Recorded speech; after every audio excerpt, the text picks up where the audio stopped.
elections, why would a lawyer, a big lawyer like that, go to the streets to demand for clean and fair elections? The fact is our electoral roll is not clean. Okay?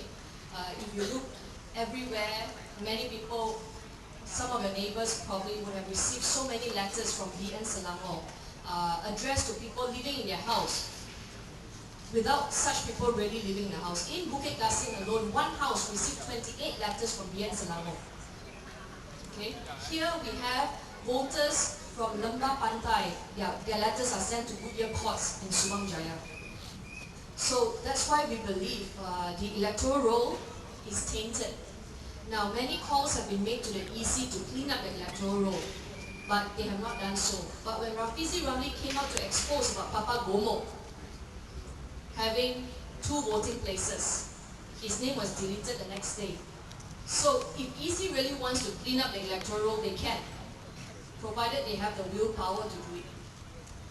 But it clearly shows that EC does not have that, and they do not have that independence.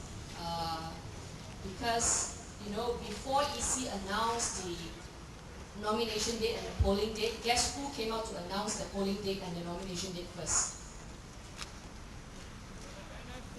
New Straits Time. And SK belongs to who?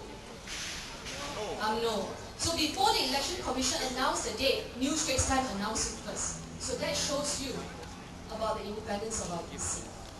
Now, why we say it is the dirtiest elections ever? How many of you know last weekend all across Dun Subang Jaya and Dun Kinrara, you would have seen banners of Lim Kit Siang and Hadi Awang going up all over Subang. Many people think that, wow, PAS and DAP so effective this time, so much money to print banners like that. People thought we put up those banners, but we did not put up those banners. When we were alerted by our supporters in Taipan and everywhere else, our members, our DAP members went around removing them. And so happened that night, on that day when we went around removing these banners, we were all thinking, who would do such things? Of course, we all know who would go to that extent, who would have such deep pocket to print so many banners and put up fake banners accusing Pakatan Rakyat. On that day, PAS Selangor, PAS somewhere in Semenye, caught 4 people driving a Myvi with a One Malaysia logo, going around to hang these banners of Hadi Awang and Lim Kit Siang. One Malaysia logo, hanging on these banners. Now, PAS got hold of the list of locations for them to put up these banners. And so happened, the Kelana Jaya list, Subang Jaya and Kinrara list was found in that car. How many locations? 96 locations.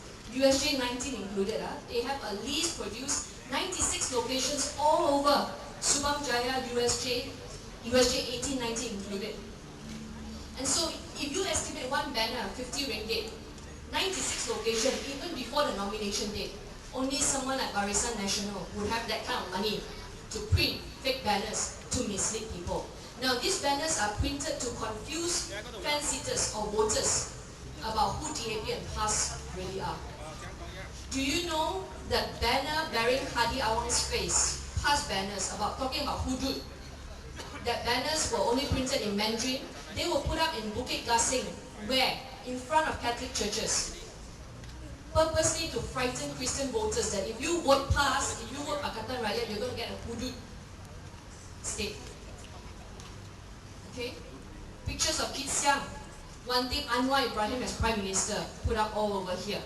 Picture of PAS banners with Hadi Awang wanting to become Prime Minister, also put up. So imagine if your fence-sitters, you will be confused driving around, okay, Hadi Awang Prime Minister or Anwar Prime Minister. So it's meant to confuse people.